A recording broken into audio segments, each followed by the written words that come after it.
Hi, I'm Ryan from Sach-it Easy English. Are you planning to visit an English-speaking country someday in near future? Then you are in right place.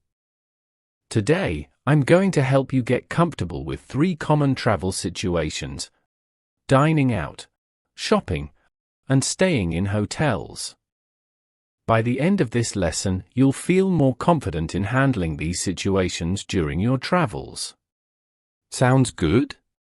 Let's dive in. Dining out. Let's start with dining out, which is something you'll probably do often while traveling. When you walk into a restaurant, especially in the US, the host may greet you with, "How many?" This simple question means they're asking how many people are in your group. You might also hear, "How many in your party?" Don't let this confuse you. Even though it sounds like they're asking about a celebration, it's just a way to refer to the people you're with. You can reply with, "A table for 4, please," or "Could we get a table for 4? It's always nice to add "please" for politeness. If the restaurant is busy, they may tell you the wait time, like, "It'll be about 20 minutes, and you can either wait or ask if there's a bar area where you can sit while waiting for your table.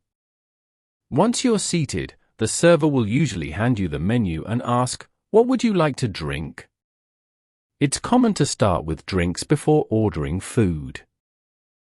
If you're not sure what you want to drink, you can ask, "What do you have on tap?" if you're interested in beer, or "Do you have any non-alcoholic options?" if you prefer something else. When it's time to order food, and you're unfamiliar with the menu, a great phrase to use is, "Do you have any recommendations?" This is perfect when you want to know the restaurant's specialties or the most popular dishes. Most servers will be happy to suggest something. But remember, it's always smart to check the price of what they recommend to make sure it's within your budget. Now, let's talk about dietary preferences. In many places, especially in the US, restaurants are used to accommodating different diets. If you're a vegetarian, vegan, or have food allergies, it's completely fine to ask, "Do you have any vegetarian or vegan options?" Or, "Do you offer gluten-free choices?" You might also find symbols on the menu like a V for vegetarian or a G for gluten-free to help guide your selection. Here's an interesting cultural note. In the US, customizing your meal is very common. For example, if you see a cheeseburger on the menu, but don't want lettuce or tomato, you can say, "Can I get the cheeseburger without lettuce and tomato?" Or you could say, "Hold the lettuce and tomato, please." It's not considered rude. In fact, it's expected that people will personalize their orders. Now, a funny thing about eating out in the US, portion sizes tend to be quite large. Don't feel like you have to finish everything on your plate. If you have leftovers, it's totally normal to ask, "Could I get a to-go box, please?" The server may either pack it up for you or bring you a box so you can do it yourself. This way, you can enjoy your meal later, maybe for lunch the next day. Let's move on to paying for your meal. Unlike in movies, where you see people shouting, "Check, please," at the end of their meal, it's more polite in real life to say, "Could I get the check, please?" The server will usually bring it to you without being asked, but if you're in a hurry, it's fine to request it. Just remember to be courteous. Shopping. Next up, let's talk about shopping. Whether you're visiting a big mall or a small local store, it's helpful to know how to navigate the experience in English. When you enter a shop, especially smaller ones, it's common for the staff to greet you with, "Hi, welcome," or "Hi, how can I help you today?" Sometimes, they might ask, "Are you looking for anything in particular?" Or, can I help you find something? If you're just browsing, a simple response is, just looking, thanks.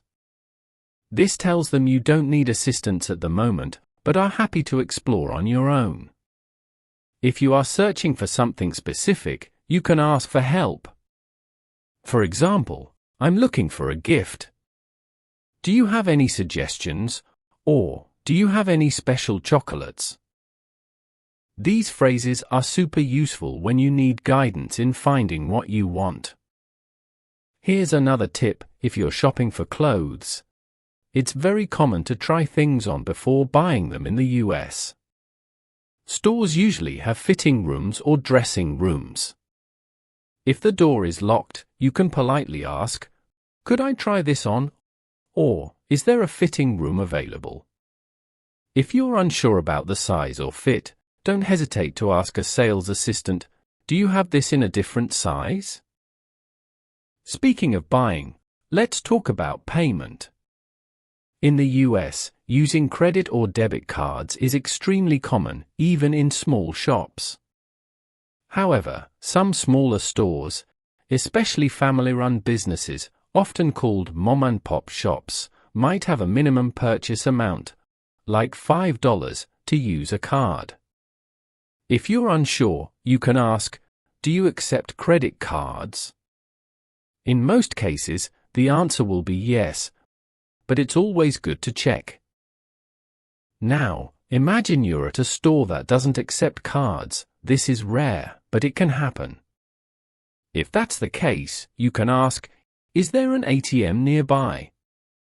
In the US, we use the term ATM for cash machines, so knowing where one is can save you some trouble if you need cash. Hotels. Let's move on to hotels and accommodations.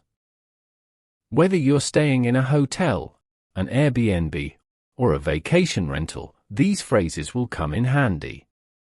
When you arrive at a hotel, you'll typically go to the front desk to check in. A good way to introduce yourself is to say, "Hi, I have a reservation under your last name." For example, "Hi, I have a reservation under Watson." You'll likely need to provide some ID, like a passport or driver's license, and possibly the credit card you used to book the room. If you don't have a reservation and want to see if rooms are available, you can say, "Do you have any rooms available for tonight?" Or, "I'd like a room with 2 queen beds, please."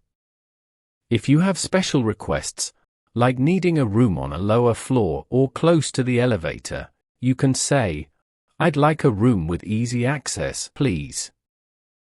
For those who prefer staying in an Airbnb or vacation rental, you might be more in contact with your host via text or email, but the same phrases apply.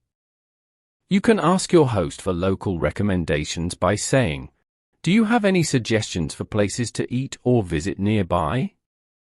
Locals usually know the best spots, and they'll be happy to share tips about hidden gems or local festivals that you won't want to miss.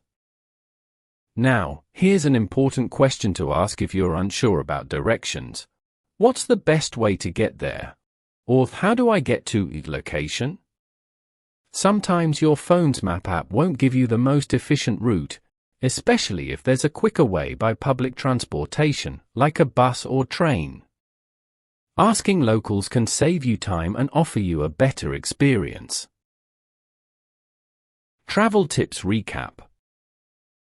Let's do a quick recap. We've covered 3 essential categories for travelers. Dining out. Remember to be polite when ordering, and don't hesitate to ask for recommendations or adjustments to your meal. Shopping. Whether you're browsing or looking for something specific, these simple phrases will help you navigate any store with ease. Hotels. Checking in or asking for recommendations can be stress-free if you know how to ask the right questions. Conclusion.